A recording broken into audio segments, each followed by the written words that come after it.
Welcome to my channel tech mechanical and electrical.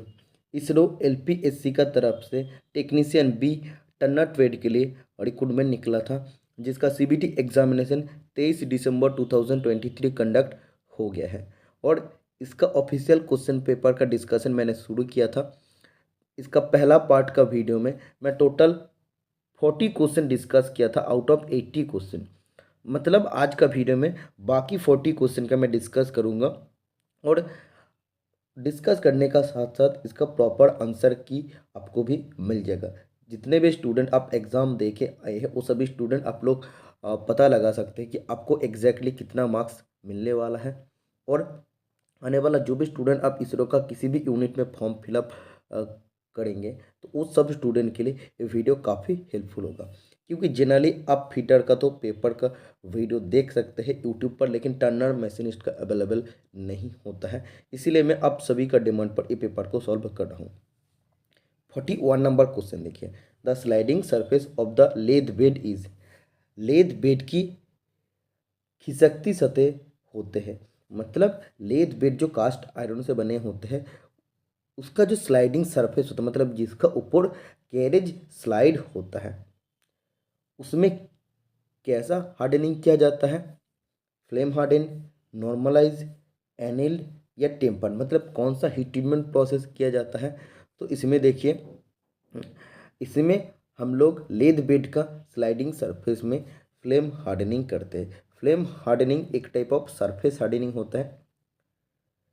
इसमें हम लोग लेद बेड का सरफेस को हार्ड बनाते हैं, वियर रेजिस्टेंस बनाते हैं, क्योंकि आप देखिए लेद बेड के ऊपर कैरेज मूव होता है। कैरेज बहुत ज़्यादा हेवी होता है, मूव होने पर उसमें फ्रिक्शन के कारण घिसक सकता है। तो घिसने से प्रतिरोध करने के लिए, वियर रेजिस्टेंस प्रॉपर्टी को बढ़ाने के लिए उसमें हम लोग सरफेस हार्डनिंग करते हैं। और सरफेस हार्डनिंग में 4 प्रोसेस होता है, एक केस हार्डनिंग, दूसरा नाइट हार्डनिंग, तीसरा फ्लेम हार्डनिंग, चौथा इंडक्शन हार्डनिंग। तो इसमें केस हार्डनिंग, नाइट हार्डनिंग हम लोग नहीं कर सकते, क्योंकि ये बड़ा पार्ट है और ये बड़ा पार्ट का हार्डनिंग करने के लिए आपको यूज करना पड़ता flame hardening process. Flame hardening process में एक बुनसेन बर्नर रहता है जो आपका लेद बेड को हीट करता है और हीट करते हुए जाता है, और उसका मतलब लास्ट में एक स्प्रे भी रहता है, मतलब गर्म होता है और उसमें पानी का स्प्रे भी करते हुए जाता है। तो गर्म होने के बाद तुरंत अगर उसमें हम लोग ठंडा कर देते तो उसमें हार्डन बन जाता है, और पानी उसमें हम लोग स्प्रे करते हैं, पानी में डुबाते नहीं है, इसलिए स्प्रे करने पर क्या होता है, सिर्फ उसका सरफेस हार्ड बन जाता है। ठीक है, और ये प्रोसेस होता है फ्लेम हार्डनिंग प्रोसेस। इसके लिए एक बुनसेन बर्नर यूज होता है, उसका पीछे एक वाटर स्प्रिंकलर यूज होता है, मतलब वाटर स्प्रे यूज होता है। फ्लेम हार्डनिंग के लिए मिनिमम आपका स्ट्रेस रिलीफ कार्बन पार्ट होना चाहिए। इसमें कार्बन परसेंटेज 0.35% से 0.7% तक होना चाहिए, वो आपका स्टील पार्ट में। Okay, next question number 42। While step turning it is prefer to turn first. Step turning के दौरान पहले कौन सा डायमीटर को टर्निंग करना जरूरी है? तो आप देखिए, ऐसा एक आपका वर्कपीस है, इसका सोचिए डायमीटर आपका 50 है। ठीक है, इसमें आपको बनाना है ऐसा, इसमें आपको बनाना है ऐसा। ठीक है, इसमें आपको बनाना है ऐसा।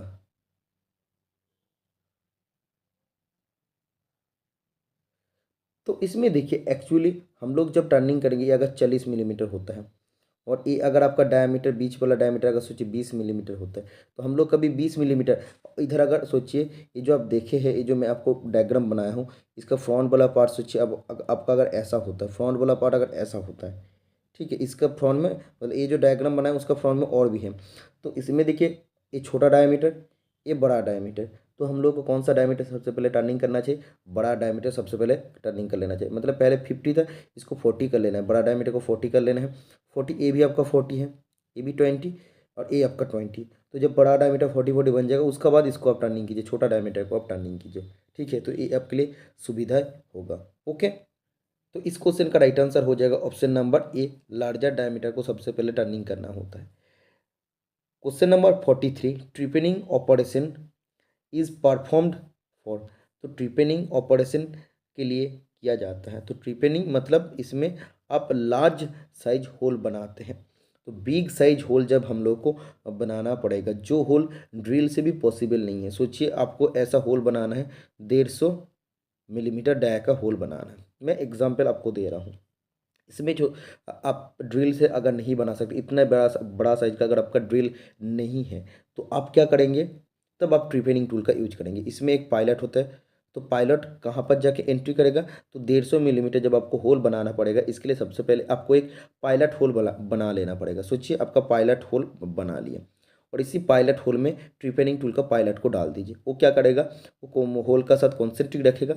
इसके बाद इसका आर्म होता है, एक फिक्स्ड आर्म, एक आपका एडजस्टेबल आर्म है, उसको आप सेट कर लीजिए जितना मिलीमीटर आपको चाहिए। उसका बाद उसी साइज का आप होल बना लीजिए, ठीक है। और ये सब क्वेश्चन बहुत इजी क्वेश्चन है, आपको पेपर में पूछा गया, जो मैं ऑलरेडी मेरा टेक मैकेनिकल का 2000 एमसीक्यू का वीडियो में डिस्कशन किया हूँ। तो आप अगर टेक्निकल में कुछ अच्छे सीखने चाहते हैं, तो आप इसी सीरीज को फॉलो कीजिएगा, मेरा यूट्यूब चैनल पर है। उसमें मैं आपको एकदम डायग्राम का साथ 3D एनिमेशन का साथ सब कुछ समझाता हूँ, ठीक है। देखिए, ये आपका बिग साइज होल बनाने के लिए ट्रिपेनिंग ऑपरेशन हम लोग करते हैं। 44 नंबर क्वेश्चन आप पढ़ लीजिए। Which one of the following abbreviation is used to specify a metric thread? निम्नलिखित में से किस संक्षिप्त नाम का उपयोग मेट्रिक धागे को निर्दिष्ट करने के लिए किया जाता है? तो मेट्रिक थ्रेड को निर्दिष्ट करने के लिए कौन सा संक्षिप्त नाम यूज किया जाता है? M16 is the right answer हो जाएगा। M मतलब मेट्रिक, 16 मतलब आपका मेजर डायमीटर। S48 इंटू 8 मतलब ये आपका स्क्वायर थ्रेड, और ये आपका टीयर नाम से आपको पता चल रहा है, ये आपका ट्रेपीजोडियल थ्रेड। ओके, तो ये इतना आपको समझ में आ गया। 45 नंबर क्वेश्चन देखिए।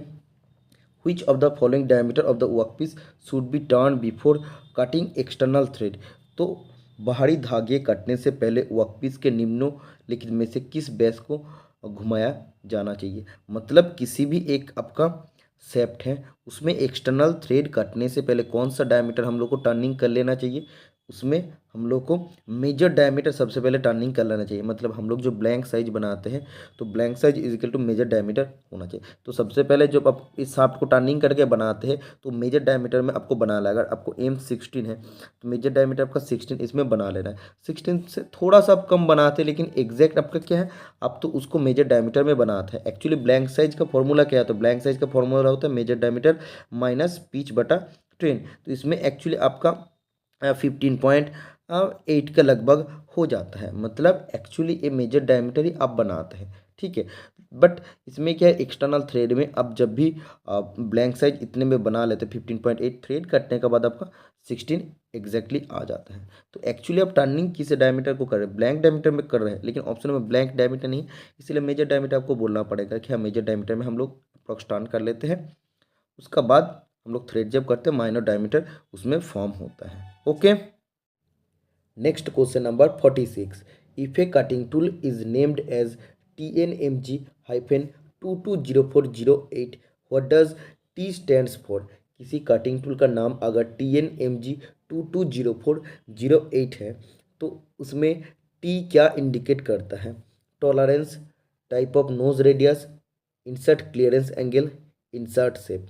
तो इसमें टी का अर्थ होता है इंसर्ट शेप। जो भी आपका इंसर्टेड टूल बिट होता है, इंसर्टेड टूल बिट में जो आपका टूल होल्डर होता है वो आपका अलग होता है, और उसका फ्रंट पोर्शन में आप लोग टूल बिट को इंसर्ट करते हैं। तो जो भी इंसर्ट शेप का टूल बिट है, उसका नाम है TNMG-220408। इसमें इंसर्ट शेप का अलग अलग शेप में आपका टूल बिट अवेलेबल होता है। तो टी का अर्थ होता है insert shape tool bit.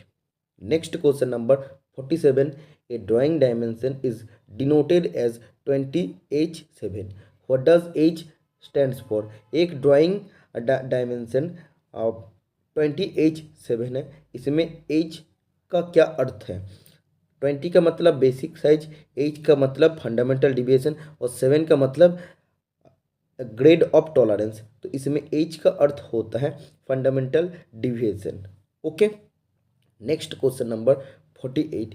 A given component cracked after heat treatment, what can be the reason? एक दिया गया कंपोनेंट गर्मी उपचार के बाद टूट गए हैं।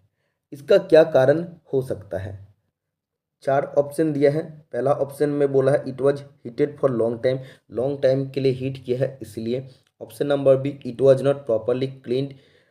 हीटिंग मतलब इसमें आप गर्म करने से पहले इसे ठीक से साफ नहीं किया गया था।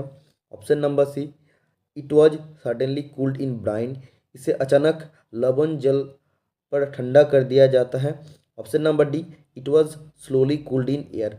इसे धीरे धीरे हवा में ठंडा किया गया था इसलिए। तो एक्चुअली हीट ट्रीटमेंट के बाद जब किसी भी कंपोनेंट में क्रैक आ जाता है, मतलब जब आप गर्मी कर लिए उसका बाद जब आप तुरंत ब्राइन सोल्यूशन मतलब लवण जल पर आप ठंडा करते हैं, तुरंत अगर आप करते हैं तो उसमें क्रैक आने का चांसेस होता है। क्योंकि गर्म गर्म करने का बाद जब आप तुरंत ब्राइन सोल्यूशन में डुबा देते हैं तो उसमें हार्डनिंग स्ट्रक्चर बनता है और इतना ज़्यादा वो हार्डन स्ट्रक्चर बनता है कि तुरंत उसमें ठंडा करने पर उसमें क्रैक भी दिखाई देता है। ठीक है। और एक ऑप्शन भी होता है ऐसा ही क्वेश्चन, तो उसमें आपको बोला जाता है it was not heated for long time, मतलब लॉन्ग टाइम के लिए हीटेड नहीं किया गया था इसीलिए। तो ऑप्शन में तो ए नहीं है, तो option number C right answer हो जाएगा। 49 नंबर question, cyaniding and nitriding are two methods of. Cyaniding और नाइट्राइडिंग किस चीज़ का दो विधियाँ है? तो एक ऑप्शन नंबर है hardening, option number B annealing, option number C tempering, option number D none of the above. तो इस क्वेश्चन का राइट आंसर हो जाएगा नॉन ऑफ द अबव। किसी ने अगर हार्डनिंग करके आया है तो उसका आंसर गलत हो जाएगा, क्योंकि ये हार्डनिंग आपका डायरेक्ट हीट ट्रीटमेंट का एक मेथड होता है। Hardening, tempering, annealing, normalising. लेकिन जो साइनाइडिंग और नाइट्राइडिंग है ये केस हार्डनिंग का दो मेथड है।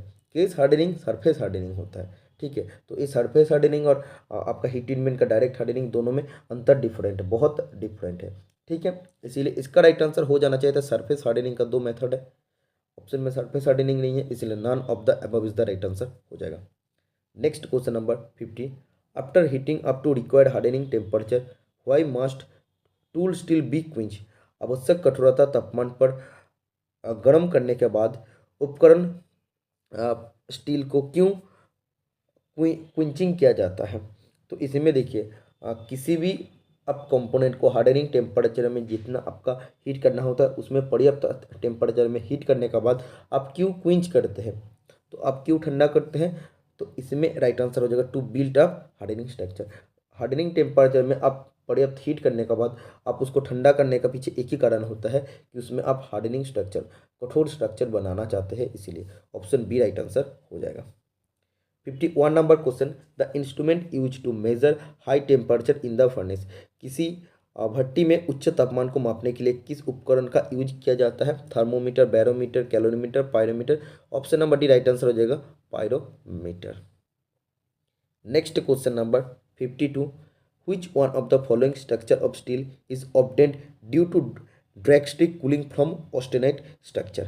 देखिए इसमें जब आप किसी भी स्टील को हीट करने लगते, जब ये 723 डिग्री सेंटीग्रेड मतलब लोअर क्रिटिकल टेम्परेचर में पहुंचता है तो उसमें ऑस्टेनाइट स्ट्रक्चर बनना स्टार्ट हो जाता है, और जब वो उसका अपर क्रिटिकल टेम्परेचर में पहुंच जाता है ऑस्टेनाइट स्ट्रक्चर कंप्लीट हो जाता है। शुरू होता है 723 डिग्री सेंटीग्रेड मतलब लोअर क्रिटिकल टेम्परेचर से। इसमें आप ऑस्टेनाइट स्ट्रक्चर में पहुंच गए हैं तो उसका बाद अगर आप ड्रैस्टिक कूलिंग मतलब अचानक जल्दी जल्दी आप अगर उसको ठंडा कर देते तो ऑस्टेनाइट स्ट्रक्चर से कौन सा स्ट्रक्चर बन जाता है? तो इसका राइट आंसर हो जाएगा मार्टेनसाइट स्ट्रक्चर बन जाता है। ठीक है। तो इसमें देखिए जब आप स्टील को हीट कर रहे हैं 723 डिग्री सेंटीग्रेड से, आपको ऑस्टेनाइट स्ट्रक्चर बनना शुरू हो जाता है, और ऑस्टेनाइट स्ट्रक्चर जब पूरा बनने से पहले अगर आप उसको तुरंत जल्दी जल्दी ठंडा कर देते हैं तो उसमें मार्टेनसाइट स्ट्रक्चर बन जाता है। और तुरंत ठंडा करने पर अगर ऑस्टेनाइट सब ऑस्टेनाइट अगर मार्टेनसाइट में नहीं बन पाता है, कुछ कुछ ऑस्टेनाइट स्ट्रक्चर में रह जाता है, कुछ कुछ स्टील स्ट्रक्चर ऑस्टेनाइट स्ट्रक्चर में रह जाता है अब ड्रैस्टिक कूलिंग करने के बाद। तो जो ऑस्टेनाइट पहले लास्ट में भी ड्रैस्टिक कूलिंग करने का बाद भी अगर ऑस्टेनाइट स्ट्रक्चर में रह जाता है उसको रिटेंड ऑस्टेनाइट कहते हैं। ये भी आपको याद रखना है कि हम लोग ऑस्टेनाइट स्ट्रक्चर से जब ड्रैस्टिक कूलिंग किए उसमें मार्टेनसाइट में बन गया, लेकिन कुछ ऑस्टेनाइट स्ट्रक्चर वैसे ही रह जाता है तो उसे क्या कहते हैं? रिटेंड ऑस्टेनाइट कहते हैं। 53 number question, which of the following quenching media is used for hardening of HSS tool. High speed tool का जब आपको हार्डनिंग करना पड़ेगा, इसके लिए कौन सा क्विंचिंग मीडिया होना चाहिए? वाटर, ब्राइन सोल्यूशन, ऑयल या सोडा वाटर। तो option number C right answer हो जाएगा।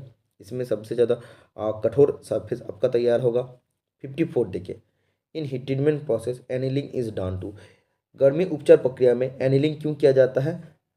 जो भी आपका हार्डेंड है धातु, उसको नरम करने के लिए, उसका सॉफ्टनेस को बढ़ाने के लिए, तो कोमलता को बढ़ाने के लिए। Option number B right answer हो जाएगा। जब भी ये सॉफ्टनेस बढ़ेगा तो मशीन द्वारा काट सकते हैं हम लोग इजीली। तो मशीन द्वारा जो हम लोग इजीली कर सकते हैं उसको क्या कहते हैं कि मैशिनेबिलिटी प्रॉपर्टी अच्छे हो जाता है। तो इसका दो पर्पस होता है कि सॉफ्ट करके मैशिनेबिलिटी प्रॉपर्टी धातु का बढ़ाता है annealing heat treatment process. 53 number question आप पढ़ लीजिए। Which part provides linear movement to the tool in CNC lathe. CNC lathe में काटिंग टूल का लीनियर मूवमेंट मतलब रैखिक यात्रा प्रदान करता है। कौन सा पार्ट CNC लेद का? Rack and pinion, worm wheel, ball screw, none of the above. तो इसका राइट आंसर हो जाएगा बॉल स्क्रू। तो CNC लेद में टूल का रैखिक गति को प्रोवाइड करता है ball screw. Okay, next question number 56। Which M code is defined and implemented to spindle stop. Spindle stop के लिए किस एम कोड को परिभाषित और कार्यान्वित किया गया है? स्पिंडल स्टॉप के लिए M05 एम कोड यूज होता है। इसमें कुछ इंपॉर्टेंट एम कोड आपको दिया है जो आपको याद रखना है। एम कोड का तो बहुत बड़ा चार्ट है, उसमें से ये बार बार एग्जाम में आपको पूछा जाता है। M00 मतलब प्रोग्राम स्टॉप, M01 मतलब optional program stop, M02 program end, M03 spindle rotation on clockwise, M04 spindle rotation counter clockwise जिसको आप लोग एंटी क्लॉकवाइज कहते हैं, M05 spindle stop, M06 tool change, M08 coolant on, M09 coolant off, M10 clamps on, M11 clamps off, M30 बहुत बार पूछा जाता है program stop, reset to start. इतने आपको तो एटलीस्ट याद रखना है, मैक्सिमम इसी से क्वेश्चन आपको पूछा जाता है। और जी कोड का भी वैल्यू आपको पूछा जाता है कि G01 G02 किस लिए यूज होता है। जी कोड का लिस्ट मैं यूट्यूब चैनल पर दिया है, बहुत ही अच्छा से मैं कोड का बारे में आपको समझाया हूँ, आप एक बार जाके विजिट कर लेना। What is the function of M02 code in CNC part programming. CNC part programming में M02 का कार्य क्या होता है? तो इसका राइट आंसर हो जाएगा एंड ऑफ प्रोग्राम एग्जीक्यूशन। तो M02 आप देख लीजिए, प्रोग्राम एंड मतलब एंड ऑफ प्रोग्राम एग्जीक्यूशन, ठीक है, कार्यक्रम निष्पादन का अंत। CAD का फुल फॉर्म क्या है? तो what is the full form of CAD? Computer aided design. Option number C right answer हो जाएगा। 59 नंबर क्वेश्चन आप पढ़िए। Which of the following standard taper is self holding taper. निम्नलिखित में से कौन सा मानक सेल्फ होल्डिंग प्रकार है?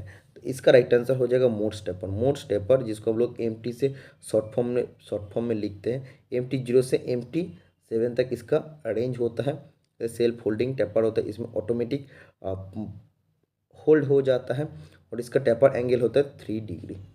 ओके, 60 नंबर क्वेश्चन आप पढ़ लीजिए। What is the trouble when grinding wheel fails to cut in grinding machine. जब पीसने वाला पहिया पीसने वाली मशीन में कटने में विफल हो जाता है तो क्या परेशानी होता है? एक्चुअली ग्राइंडिंग मशीन में जब ग्राइंडिंग व्हील मटेरियल कट नहीं सकता है तो उसमें क्या फॉल्ट हो सकता है? उसमें ग्राइंडिंग व्हील हो सकता है ग्लेजिंग हो गया है, अदरवाइज उसमें लोडिंग हो गया। तो option number B right answer हो जाएगा कि ग्राइंडिंग व्हील इज ग्लेज, मतलब उसमें आप हार्ड व्हील का साथ हार्ड जॉब का जब ग्राइंडिंग किया है तो हार्ड व्हील टीथ उसमें टूट जाता है और टूट के क्या होता है पूरा उसका जो जितना भी आपका टीथ का एब्रेसिव पार्टिकल का टीथ था वो टूट जाता है और पूरा ब्लंट हो जाता है और देखने में एकदम चमकीला टाइप होता है। तो इसीलिए इसका राइट आंसर हो जाएगा ग्राइंडिंग व्हील इज ग्लेज। तो जब उसका एब्रेसिव का टीथ ही खराब हो जाता है, ब्लंट हो जाता है, तो कटेगा कैसे? ठीक है, तो option number B right answer हो जाएगा। 61 number question. In a planing machine depth of cut is given by. Planing machine में डेप्थ ऑफ कट कैसे दिया जाता है? देखिए, planing machine shaper machine same है, दोनों फ्लैट सरफेस बनाने के लिए यूज होता है। किसी आपका वर्क पीस है जब उसका लेंथ जब बड़ा हो जाता है तब प्लेनिंग मशीन का उपयोग किया जाता है, और जब छोटा वर्क पीस होता है उसके लिए सेपर मशीन यूज होता है। तो इसमें देखिए उसमें डेप्थ ऑफ काट हम लोग कैसे प्रोवाइड करते हैं, तो उसमें जो टूल होल्डर में फीड स्क्रू रहता है उसको रोटेटिंग करके डेप्थ ऑफ काट को हम लोग एडजस्ट करते हैं। टूल होल्डर में टूल पकड़ाया जाता है और टूल होल्डर में फीड स्क्रू रहता है, उसी को रोटेट करके हम लोग डेप्थ ऑफ काट को एडजस्ट करते हैं। 62 number question, indexing head mechanism works with.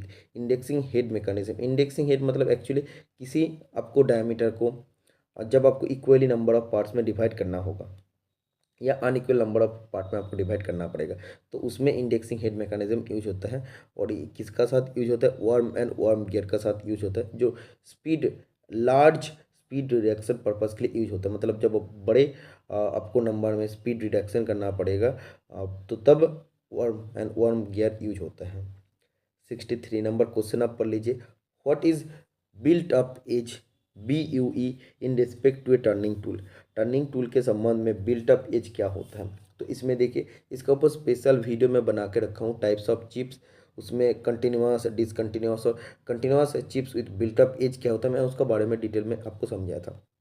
तो इसमें देखिए जब आप डक्टाइल धातु का एक्चुअली कटिंग करते हैं या टर्निंग करते हैं तो उसमें कंटिन्यूस चिप्स निकालते, इतना कंटिन्यूस निकालते कि वो टूटता नहीं है। और कंटिन्यूस चिप्स जब निकालते, सोचिए ये आपका टूल है और ये आपका वर्क पीस, इसमें कंटिन्यूसली चिप्स निकालते हैं और चिप्स निकाल के क्या होता है एकदम कर्ली कर्ली वो निकालते रहता है, उसको टूटता नहीं है। ठीक है, जब टूटता नहीं है क्या होता है, यही चिप्स गर्म चिप्स इसका सरफेस में फ्लैंक सरफेस में आके बैठ जाता है, जम जाता है। तो यही होता है एक्चुअली बिल्ट अप एज। ठीक है, तो ये एक्चुअली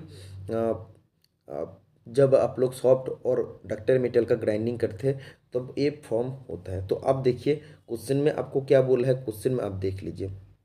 सबसे पहले मैं इसको डिलीट कर देता हूँ। हाँ, टर्निंग टूल में बिल्ट अप एज मतलब क्या होता है, A method of reconditioning on out cutting tool, A नहीं होगा। A cutting tool edge with a crater on it, A भी नहीं होगा। Job material embedded on tool edge, मतलब जब आपका टूल एज में जॉब मेटेरियल मतलब जब आपका चिप्स है उसमें जब आपका चिपक जाता है तो वो होता है आपका बिल्ट अप एज। ठीक है, तो ऑप्शन नंबर ए राइट आंसर हो जाएगा इस क्वेश्चन का, मैं आपको समझा दिया हूँ पहले ही। Next question number 64, which one of the following cutter is mounted with its axis parallel to the surface of the workpiece. निम्नलिखित में से कौन सा कटर वर्कपीस की सतह के समांतराल अपनी धुरी के साथ लगाया गया है। मतलब इस क्वेश्चन में आपको बोला है वो कौन सा मिलिंग कटर है जिसको वर्कपीस का सरफेस का पैरेलली माउंटेन किया जाता है, लगाया जाता है। तो इस क्वेश्चन का राइट आंसर हो जाएगा प्लेन मिलिंग कटर या slab milling cutter. Plain milling को हम लोग स्लैब मिलिंग कहते हैं। तो प्लेन मिलिंग कटर में हम लोग कटर को वर्कपीस का सरफेस का पैरेलली अब होल्ड करते हैं। ठीक है, और कटर को कहाँ पर हम लोग पकड़ते हैं, तो इसमें राइट आंसर हो जाएगा आर बार में। तो मिलिंग का जो आर बार होता है, आर बार में मिलिंग कटर को पकड़ाया जाता है। Next question number 65, the needs for jigs and fixer is completely eliminated while using numerical control, this statement is। तो इसमें बोला है कि न्यूमेरिकल कंट्रोल जब यूज किया जाता है तो उसमें जिग और फिक्सर कंप्लीटली एलिमिनेट किया गया है। तो ये स्टेटमेंट सही है या गलत है, यह सही तब होगा जब सॉफ्ट मेटल का हम लोग साथ डीलिंग करेंगे, या जब हम लोग हार्ड मेटल का डीलिंग करेंगे तब ये आपका स्टेटमेंट सही होगा। तो इसमें मेरा भी थोड़ा कन्फ्यूज़न है, एक्चुअली ये तो सही नहीं होगा, ये फॉल्स ही होगा मेरे को लगता है, लेकिन ये दोनों ऑप्शन में से कुछ एक हो सकता है। ठीक है, मेरा हिसाब से इस क्वेश्चन का राइट आंसर डी हो सकता है, डी हो सकता है, लेकिन मैं कंफर्म नहीं हूँ इस क्वेश्चन का। ठीक है, 66 नंबर आप क्वेश्चन देखिए, following machine uses only linear motion for cutting tool and workpiece for generating any type of surface. तो इसमें देखिए निम्नलिखित में से किसी भी प्रकार की सतह की बनाने के लिए उपकरण और वर्कपीस कटने के लिए केवल रैखिक गति का उपयोग करती है। तो उसमें बोला है कि वर्कपीस में किसी भी तरह का आपको सरफेस बनाने के लिए कटिंग टूल का लीनियर मोशन सिर्फ किस मशीन में होता है, शेपर मशीन में होता है। तो किसी भी टाइप ऑफ जब आप सरफेस इसमें बनाना चाहते हैं तो उसमें कटिंग टूल का ऑलवेज लीनियर रैखिक गति में उसमें मूवमेंट होता है। तो ऑप्शन नंबर सी इस क्वेश्चन का राइट आंसर हो जाएगा। 67 number question, discontinuous chip can form during cutting of. काटने के दौरान डिसकंटिन्यूअस चिप्स बन सकती है। तो कंटिन्यूअस चिप बनता है जब सॉफ्ट मटेरियल का हम लोग मैशनिंग करते हैं तब, और जब बहुत ज़्यादा सॉफ्ट का साथ साथ डक्टाइल भी होता है तो उसमें continuous chips with built up edge निकलता है, और जब धातु ब्रिटेल होता है तब डिसकंटिन्यूअस चिप्स निकलता है जिसको सेगमेंटल चिप्स कहते हैं। जैसे कास्ट आयरन में कार्बन परसेंटेज ज़्यादा होता है, हार्ड होता है, इसीलिए इसका साथ साथ ब्रिटेल भी होता है। तो इसका जब हम लोग मैशनिंग करते हैं उसमें सेगमेंटल चिप्स मतलब डिसकंटिन्यूअस चिप्स निकलते रहते हैं। 68 नंबर क्वेश्चन अब पढ़ लीजिए। V block is use to hold round bar. V block गोलियों बार को पकड़ने के लिए उपयोग किया जाता है। इसमें भी ग्रुप का एंगल कितना होता है? तो भी ग्रुप का एंगल होता है इसमें 90 degree. Option number C right answer हो जाएगा।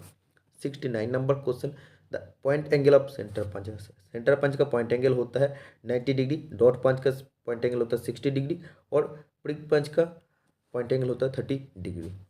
70 number question, scriber is made of. Not only scriber, maximum से maximum marking tool high carbon steel से बने होते हैं।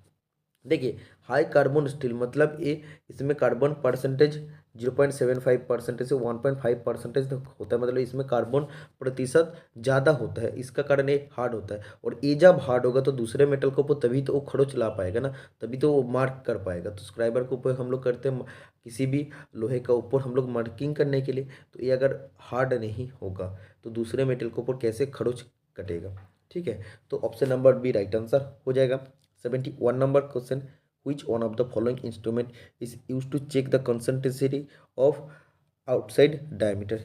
निम्नलिखित में से किस उपकरण का उपयोग बाहरी बैस की सांद्रता की जांच करने के लिए किया जाता है? तो किसी भी आउटसाइड डायमीटर का, किसी भी आपका शेफ्ट है उसका आउटसाइड डायमीटर का कॉन्सेंट्रिसिटी चेक करने के लिए यूज होता है dial test indicator. Option number C right answer हो जाएगा। Next question number 72, micrometer works on the principle of. Micrometer किस सिद्धांत पर काम करता है? तो micrometer nut and bolt principle पर काम करता है। 73 number question, the size of vernier height gauge is specified by. Vernier height gauge का साइज किस पे निर्दिष्ट किया जाता है? तो इसका राइट आंसर हो जाएगा हाइट ऑफ द बीम। तो इसका जो बीम का जो हाइट होता है उसमें जितना रेंज होता है उसी का हिसाब से वर्नियर हाइट गेज का साइज को स्पेसिफाई किया जाता है। और इसका बेस जो है, बेस बनता है कास्ट आयरन या एल्यूमिनियम एलॉय से। ऑप्शन में जो रहेगा वो राइट आंसर हो जाएगा। The prefix meaning 10⁶ is. तो इसमें जो आपका दिया 10⁶, इसका प्रीफिक्स का नाम क्या है? मेगा हो जाएगा। Okay, next question number 75, tool life criterion is normally for. उपकरण जीवन मानदंड आमतौर डैश के लिए होता है। तो टू लाइफ क्राइटेरियन जनरली किसका ऊपर डिपेंड करता है? Option number B right answer हो जाएगा, फ्लैंक वियर के ऊपर डिपेंड करता है। वियर मतलब होता है घिस जाना, तो फ्लैंक पोर्शन जब घिस जाता है टूल का तो उसी का साथ साथ टूल लाइफ क्राइटेरियन डिपेंड करता है। मतलब फ्लैंक जब उसका धीरे धीरे घिस जाएगा टूल लाइफ भी धीरे धीरे ख़त्म हो जाएगा। इसमें आप ग्राफ में देख लीजिए, इसमें एक्चुअल मैशनिंग टाइम और इसमें एवरेज फ्लैंक हुए। देखिए मैशनिंग टाइम जब भी आपका मिनट में बढ़ रहा है, टी कमा मिनट मतलब आपका टाइम जब भी मिनट में बढ़ रहा है, सबसे पहले 0 से शुरू करके 5 में देखिए, इसके बाद 15, 25, 30 में देखिए एवरेज फ्लैंक वेयर आपका क्या हो रहा है? धीरे धीरे आपका बढ़ रहा है। मतलब क्या है एक्चुअली इसमें आपका जो होता है, मैं आपको समझा देता हूँ। ये आपका कटिंग टूल है, ठीक है, और ये आपका वर्कपीस है। ये आपका वर्कपीस मटेरियल अगर सॉफ्ट और बहुत ज़्यादा डक्टाइल है तो इसका कटिंग करते टाइम इसका जो कंटिन्यूस चिप्स निकलेगा ये आपका गर्म होगा, क्योंकि इसमें आपका फ्रिक्शन से काट रहा है। वर्कपीस और कटिंग टूल का बीच में फ्रिक्शन हो रहा है, तो फ्रिक्शन होने का कारण कटिंग टूल भी धीरे धीरे गर्म होता है। पॉइंट से टिप पोर्शन से उसका हीट धीरे धीरे फुल बॉडी में उसमें ट्रांसफ़र होता है, तो इसका फ्लैंक पोर्शन भी बहुत ज़्यादा हीट होता है, और आपका जो गर्म चिप्स है उसमें आपका फ्लैंक पे आके चिपक जाता है, चिपक जाके वेल्डिंग हो जाता है, और उसका जब भी चिप्स टूटता नहीं है तो ये भी आपका क्या होता है, कभी कभी फ्लैंक से चिपकने के बाद वो चिप्स आपका निकल भी जाता है फ्लैंक से, और फ्लैंक्स में क्या होता है, उसमें आपका फ्लैंक घिस जाता है, कैविटी बन जाता है, फ्लैंक आपका खराब हो जाता है। और ये जो आपका पोर्शन होता है ना, ये जो आप स्लाइडिंग पोर्शन देख रहे हैं, स्लोप पोर्शन देख रहे हैं, स्लाइडिंग नहीं, स्लोप पोर्शन, इस स्लोप पोर्शन को फ्लैंक कहते हैं। ठीक है, तो इसमें क्या होगा, इसमें जितना आपका खराब होता जाएगा टूल लाइफ उतना ही धीरे धीरे कम होते जाएगा। ठीक है, इसलिए आप डायग्राम पर देख लीजिए, डायग्राम पर आपको साफ साफ इसमें दे दिया है। जब भी टाइम इसका आपका मिनट में बढ़ रहा है, फ्लैंक वेयर आपका देखिए इसमें धीरे धीरे बढ़ रहा है। ओके, तो फ्लैंक वेयर के ऊपर डिपेंड करता है tool life. 76 number question, the included angle of live centre nose of a lathe. तो लेथ में लाइफ सेंटर नोज का इंक्लूडेड एंगल होता है 60 डिग्री, लेथ सेंटर का एंगल होता है 60 डिग्री। 77 नंबर क्वेश्चन पढ़ लीजिए, a shielded metal arc welding, SMAW welding किसका एग्जाम्पल है? तो आर्क वेल्डिंग आपको साफ साफ लिख भी दिया है, तो इसका राइट आंसर हो जाएगा इलेक्ट्रिक आर्क वेल्डिंग का एक उदाहरण है। 78 number question, chromium as an alloying element in alloy steel is used principally to. मिश्र धातु इस्पात में एक मिश्र धातु तत्व के रूप में क्रोमियम का उपयोग मुख्यतः रूप से किया जाता है। तो देखिए, जब आप एलो स्टील बनाते हैं उसमें क्रोमियम आप एलोइंग एलिमेंट का रूप में यूज करते हैं। तो क्रोमियम यूज करने के पीछे मेन कारण होता है उसमें करोजन रेजिस्टेंस और ऑक्सीडेशन रेजिस्टेंस बढ़ाने के लिए। तो option number D right answer हो जाएगा इस क्वेश्चन का। 79 नंबर क्वेश्चन आप पढ़ लीजिए, इन फास्ट एंगल प्रोजेक्शन और presenting the six standard view the top view is located. देखिए, एक आपका होता है फास्ट एंगल प्रोजेक्शन और दूसरा होता है third angle projection. Fast angle projection में टॉप व्यू आपका कहाँ पर होता है? तो इसमें अगर फ्रंट व्यू होता है, इसमें अगर साइड व्यू होता है, तो टॉप व्यू नीचे होता है, तो इसमें बिलो द फ्रंट व्यू हो जाएगा। तो इसमें देखिए, फ्रंट व्यू का नीचे आपका टॉप व्यू होते ही आपका फर्स्ट एंगल प्रोजेक्शन में। और अगर थर्ड एंगल प्रोजेक्शन का बात करते हैं, थर्ड एंगल प्रोजेक्शन में देखिए टॉप व्यू ऊपर होता है, इसके बाद ये फ्रंट व्यू और ये साइड व्यू। तो थर्ड एंगल प्रोजेक्शन में क्या हो जाएगा, टॉप व्यू होगा अबव द फ्रंट व्यू। ठीक है, लेकिन ऑप्शन क्वेश्चन में आपको पूछा है फर्स्ट एंगल प्रोजेक्शन, इसलिए option number D right answer हो जाएगा इस क्वेश्चन का। नेक्स्ट क्वेश्चन और आज का पेपर का last question, the internal angle of regular pentagon is. तो देखिए, इंटरनल एंगल निकालने का फॉर्मूला मैं आपको बता देता हूँ। टोटल जो भी आपका पॉलीगन है, pentagon, hexagon, heptagon, octagon, नोनागन, decagon, उसमें एंगल होता है 360 डिग्री। ठीक है, इससे आपका जो भी पॉलीगन का साइड है, जितना साइड है, पेंटागन में 5 साइड है, डिवाइड कर लीजिए, ये आपका कितना आ जाएगा? तो इसमें आप देखिए, अगर आप डिवाइड करते 5 7 35 और 5 2 10, तो 72 डिग्री आ जाएगा। तो 72 डिग्री आपका एक्सटर्नल एंगल निकल जाता है। इंटरनल एंगल निकालने के लिए आपको करना पड़ेगा 180 माइनस एक्सटर्नल एंगल को माइनस कर देना, तो 108 डिग्री आ जाएगा। ठीक है, तो internal angle of a regular pentagon is 108 degree. Option number D right answer हो जाएगा इस क्वेश्चन का। ऐसे अगर आपको बोलता है कि हेक्सागन के लिए, तो हेक्सागन के लिए आपको 360 डिवाइड बाई 6 कर देना है, तो आपको आ जाएगा 60 डिग्री। तो इंटरनल एंगल आ जाएगा 180 माइनस 60 मतलब 120 डिग्री। ठीक है, ऐसे आपको निकालना है। ऐसे आपको कभी भी किसी भी पॉलीगन का इंटरनल एंगल एक्सटर्नल निकालने के लिए पूछा जा सकता है, और इसरो में आपको बहुत बार पूछा गया है, इससे प्रीवियस ईयर में भी। तो इसी का साथ साथ टर्नर पेपर का डिस्कशन कंप्लीट होता है। इसका बाद में VSSC का पेपर, फीटर टर्नर मैशिनिस्ट का पेपर और LPSC का मैशिनिस्ट का पेपर भी डिस्कस करूंगा। धीरे धीरे मैं डिस्कस करूंगा। बहुत सारा प्रीवियस ईयर पेपर है, ऑफिशियल क्वेश्चन पेपर है, जो आपको मेरा चैनल का माध्यम से आपको मिलते रहेगा। तो वीडियो अच्छा लगे तो वीडियो को लाइक कीजिए, और आने वाला दिन में ऐसे official question paper, memory based question paper, latest job update, admit card update, exam date update, result update, आप लोग अगर लेना चाहते हैं, देखना चाहते हैं, तो चैनल को सब्सक्राइब कर लीजिए। तो आज के लिए इतना ही, मिलते हैं नेक्स्ट वीडियो में। Tata bye bye.